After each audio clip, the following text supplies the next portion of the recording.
Assalamu alaikum fam, hope you're doing well. We are continuing our reading of the Federalist Papers. Now, keep in mind there is a cultural Marxist revolution happening in America. They demonize the founding fathers without actually going into their ideas. So, I like reading the actual works because you get to see the difference between Marxism and the Americana dogma. And be wary of professors who they themselves have not read the original sources and yet demonize those said people. Because that is called intellectual dishonesty. Never trust someone's opinion about a text they have never read.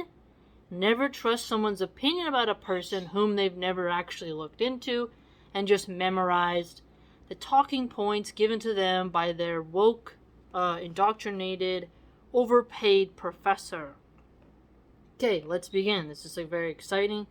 We're in Alexander Hamilton's essay, Dude is a Genius. Let's begin.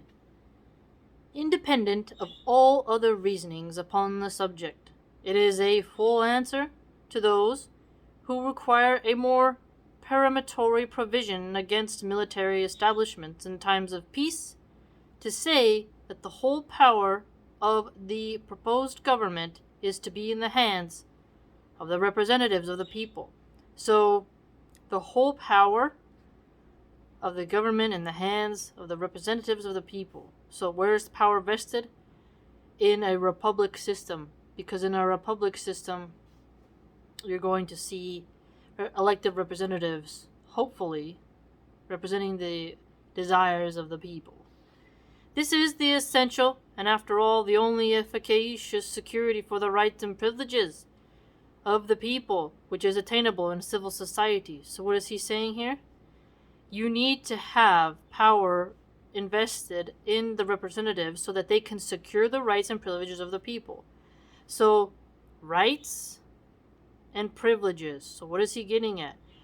You need to have your rights protected, your privileges protected by your representatives. That's their job. Their job is not to serve the UN. It's not to serve Big Pharma. It's not to serve globalization. No. It is to serve the people. So the people elect their mayor, they elect their senator and their congressman, and they will go to the capitals and they will then ensure that the rights and protections of the people, according to the Constitution and the Bill of Rights, are put in check. Okay? They should be above bribery. They should be above corporate interference and foreign investments. If the representatives of the people betray their constituents, there is then no resource left but in the exertion of that original right of self-defense, which is paramount to all positive forms of government. What did he just say here? Did you catch that? Did you catch it? Okay? So, if a representative betrays the people by not protecting their privileges and rights, people are allowed to self-defense.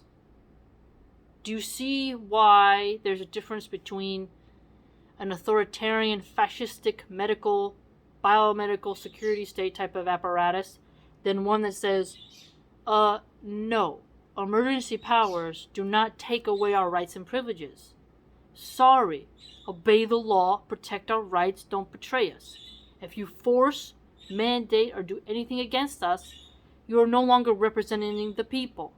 And even if the people, this is the dangers a bit of democracy, if the majority votes to oppress the minority who doesn't want something. That's why the documents of your rights and privileges cannot be overridden because of a mob, right? As Plato described most accurately, democracy is the rule of the mob.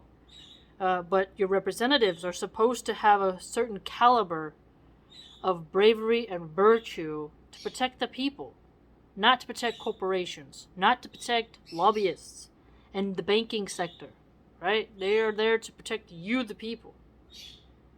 And which, against the usurpations of the national rulers, may be exerted with infinitely better prospect of success than against those of the rulers of an individual state. So, usurpations at the national level versus the individual state level. In a single state, if the person entrusted with supreme power become usurpers, the different parcels, subdivisions, or districts of which it consists, having no distinct government in reach, can take no regular measures for defense. So notice that. Becoming usurpers. Parcels, subdivisions, and districts. The citizens must rush timorously to arms, without concert, without system, without resource, except in their courage and despair. So notice this. To arms. He's talking about the Second Amendment. Do you see how they trust the people? They want the people. Alexander Hamilton wants you, as an American, to have a right to defend yourself and have the ability to have access to firearms. Communists, socialists, fascists don't want the people to have that type of power.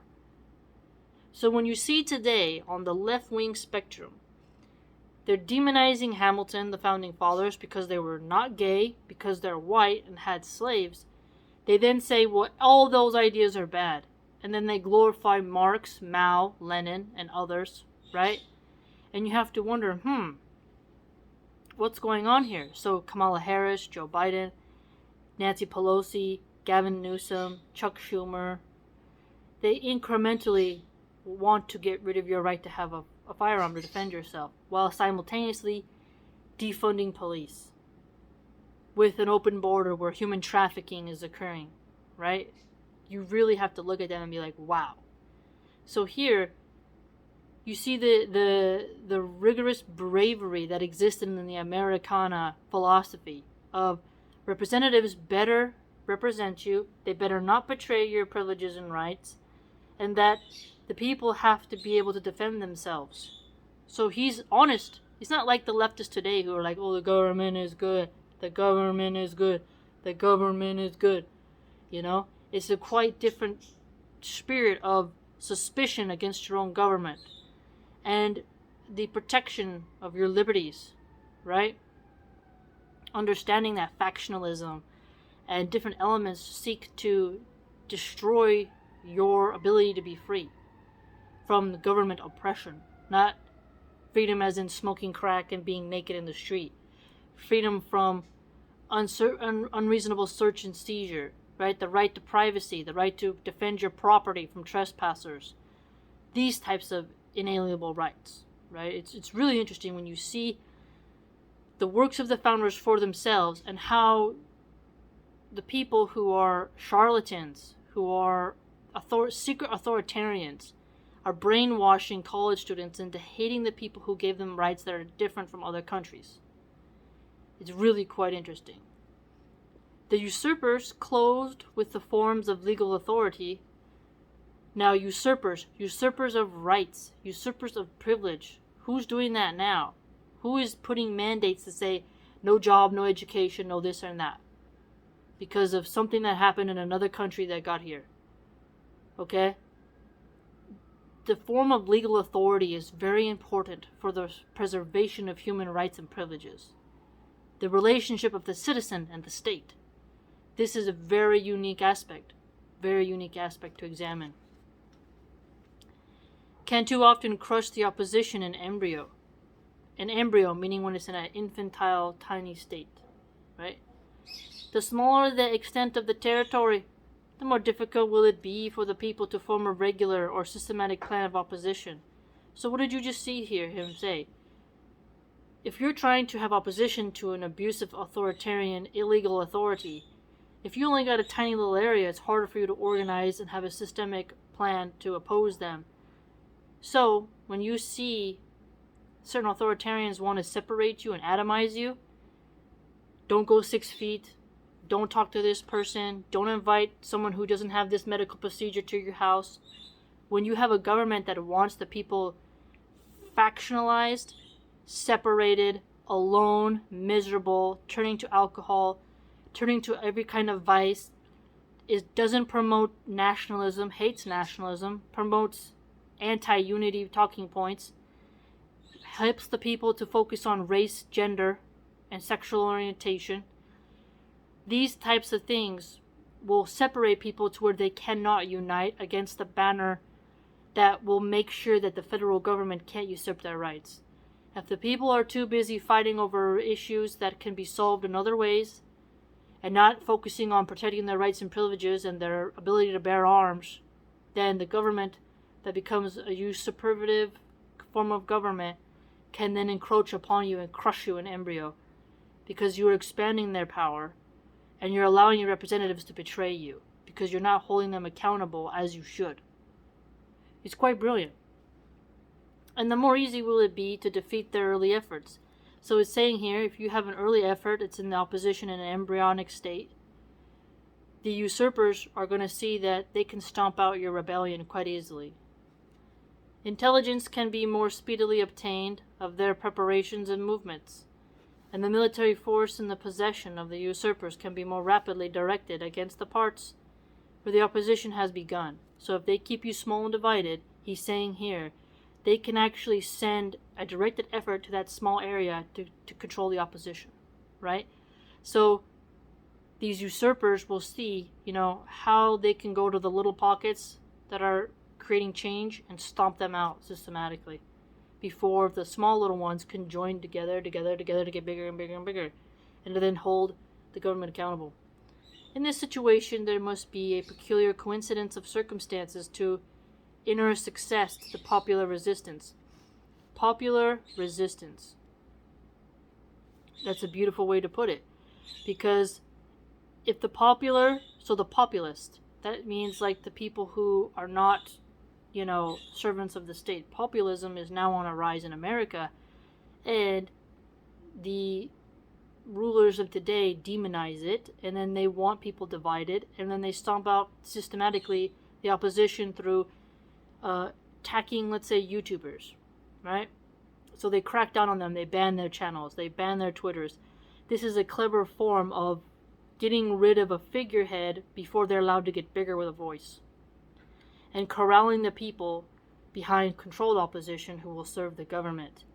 So when they take down people who put all their eggs in one basket, it makes it harder for people to exchange ideas and have plans on how they can create a parallel society, how they can create change, how they can form goodness, right? The control of a narrative allows them to usurp not only the mind, but also the economic structure. And this can actually make it so that their legal authority becomes illegal in a sense. But since the representatives have betrayed this security for the rights and privileges of the people, well, now it's really gotten out of hand, hasn't it? Right? So if they're able to usurp your rights and privileges, you don't have arms to defend yourself, and you don't have any preparations or movements, and you have no resistance that is able to get beyond an embryonic stage, you're going to be really oppressed, and you're going to live in a state where these rulers are highly corrupt. And this is why if they want to put you this state against this state, this parcel against this parcel, this district against this district, well, now they've fully atomized you, balkanized you, crumbled you to be nothing so that you can't really do anything. I think I've heard people say, like, one finger pokes you, doesn't hurt. 2, 3, no. And then a slap, but a fist. A fist is one unit of 5 components. So a confederacy is like each tribe, but when those tribes unite into a union, then you have something powerful, right? Against the boot of the state. So there's a lot to learn here. Please read the Founding Fathers' works for yourself. Don't let cultural Marxists who are hell-bent on destroying the American vision, the classical Americana energy, brainwash you into hating something before you fully understood it and made a rational, dignified analysis of not only the lives of those figures, but their works and philosophies that come from their works. Because this is politics. This is not feelings. This is not emotions, right? Oh, they had slaves, therefore everything they ever said is bad. That's childish, idiotic pretty stupid thinking. Pretty stupid, I gotta say. You can, hate somebody and forgive them for their being a victim of their time, but the ideas that he has laid bare are true, regardless of if he owned slaves who, worked his fields, right, and such. You have to look at the ideas. Remember, these same people are hypocrites. They will watch sport players who are bought off by China. They will listen to music artists who have beaten their wives or sell drugs, right, who are deeply immoral till this day. They will watch porn stars who, keep the system of malice and vice alive, who help human trafficking continue, and who are very bad role models that destroy families and, spirituality. They'll listen to them, but they don't want you to pay attention to the founding fathers concerning your political rights. You have to then examine what is the agenda of these people to make you hate what is rational and to love what is malice. So you always have to be careful of who's telling you something, verify it, read it for yourself, and come to your own conclusions. Critical thinking, right? Textual analysis, synthesis of information, right? Hopefully you learned something. I know I did. I love this book. These essays are very cool and they have stood the test of time since the 17th century.